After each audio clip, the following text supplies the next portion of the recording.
Welcome back to my rant on why the MCU has become a cinematic abomination.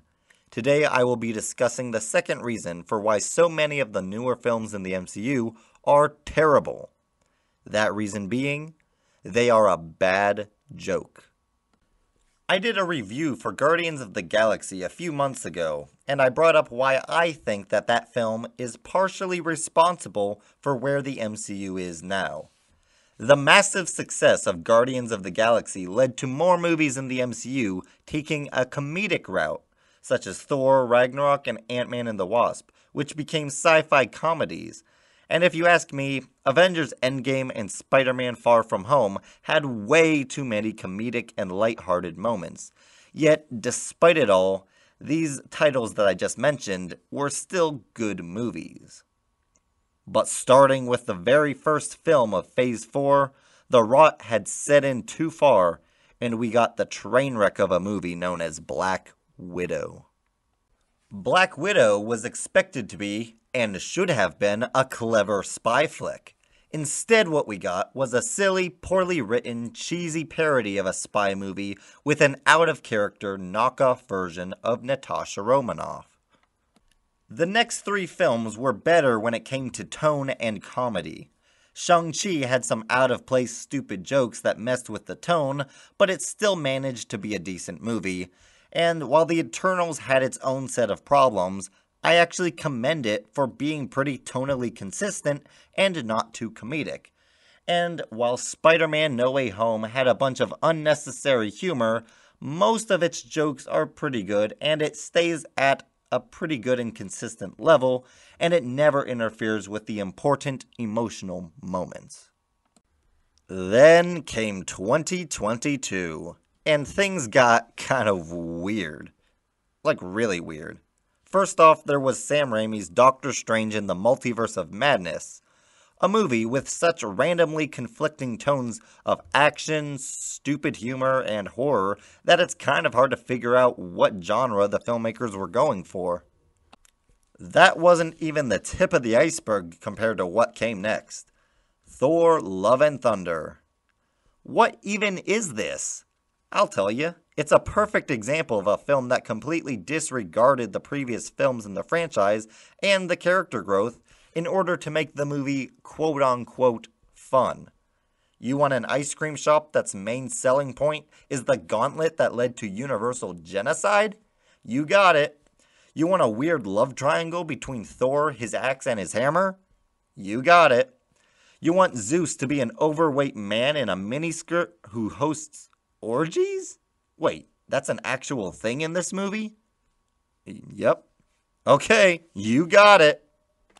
Sure, we got Black Panther: Wakanda Forever, which was one of the most serious and humorless MCU films to date. But compared to everything else that came in Phase 4, that film's just an anomaly. So far, I've only talked on the movies. Don't even get me started on the TV shows. Loki, Miss Marvel, She-Hulk. What the worst part about all of this is that even when some of these movies and TV shows are trying to be serious or aren't even making a joke, it usually comes off as dumb and silly. And the reason for this is because the logic behind almost everything that goes on in this franchise anymore is so loosely written and inconsistent that it's just dumb. But once again, at least we got Wakanda Forever, which was good. It ended out Phase 4. Phase 4 ended on a pretty good movie. That must mean good things for Phase 5, right?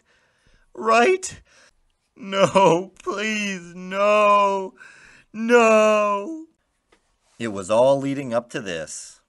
A movie that is not only jam-packed full of stupid, unfunny attempts at humor, but that is so bizarre and void of logic that the whole movie from start to finish can be summed up as a bad joke with no punchline. Ant-Man 3 is such a prime example for why most of modern Marvel movies are terrible. The failed humor is only part of what makes them such a joke. The main reason, though, is that none of it seems to make any sense anymore. Events rarely happen for a sensible purpose. Most of the plots, just happen because the script wants it to, not because it's a logical progression of the story. Why was Multiverse of Madness even a movie? Well, you see, because Wanda Maximoff, the Scarlet Witch, completely forgot about Vision and decided that she wanted to have her kids that she made up. So she found them in the multiverse and then went after some random kid that we never heard of, who is the only person in the multiverse to have the power to travel the multiverse. What? Why did Thor Love and Thunder happen? Well, apparently Jane has cancer now, and I guess even though Thor the Dark World said that the Asgardians aren't actually gods, apparently they are gods now, and there's actually other gods who made this guy angry, and so now he's going to kill the gods, and then in the end he decides not to kill the gods, but instead bring his dead daughter back to life and entrust her to the god that he was trying to kill the entire time. What? Why did Spider-Man No Way Home happen? I mean, although this setup is pretty bad, I love that movie so much, I'm just going to let that one be. But that brings us to Ant-Man 3. And the big old question, why and how did Scott Lang and his family get trapped in the quantum realm? Well, you see, for some reason, Cassie Lang became interested in the quantum realm, and somehow she made a quantum satellite in a basement, and for some reason, Janet didn't properly warn anybody about the dangers of the quantum realm. Then Janet unplugs the machine, which turns it off, but somehow it turns back on. And somehow the satellite sucks everybody into the quantum realm, and it's later revealed that it was MODOK, who somehow intercepted the signal in 10 seconds, and then somehow used the signal to turn the machine back on, and then somehow managed to suck everybody into the quantum realm.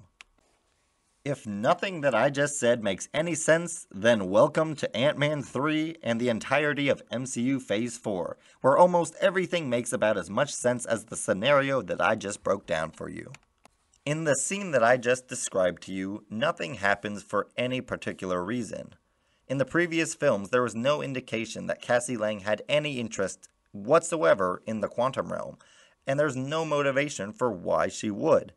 Not to mention, nothing in the previous movies have given us any indication to the fact that she's even smart enough or capable of making the machine such as this quantum satellite, especially in a basement. It's just something that happens. And the fact that Janet didn't tell anybody anything about her experience in the quantum realm doesn't make any sense. The movie pretends like she had something to hide and that's why she didn't tell anybody, but as we go throughout the movie, we find out she had absolutely nothing to hide. Why didn't she tell somebody? I mean, that part's stupid, but it really shouldn't have mattered because once she unplugged the machine from its power source, that should have been the end. But somehow MODOK turned it back on from the other side despite that there was nothing connecting it. There was nothing powering it. How did it go from off to on? This movie makes no sense. So yeah, that's where I'm gonna end for today. The MCU is a mess. It's a massive joke.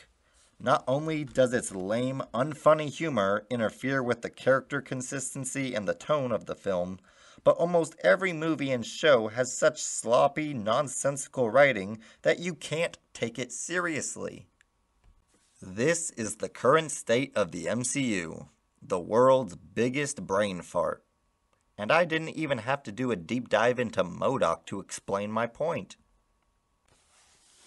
Thank you all for watching. Please like, comment, and subscribe, and hit that notification bell to help you be on the lookout for more videos from Luke Filmboss.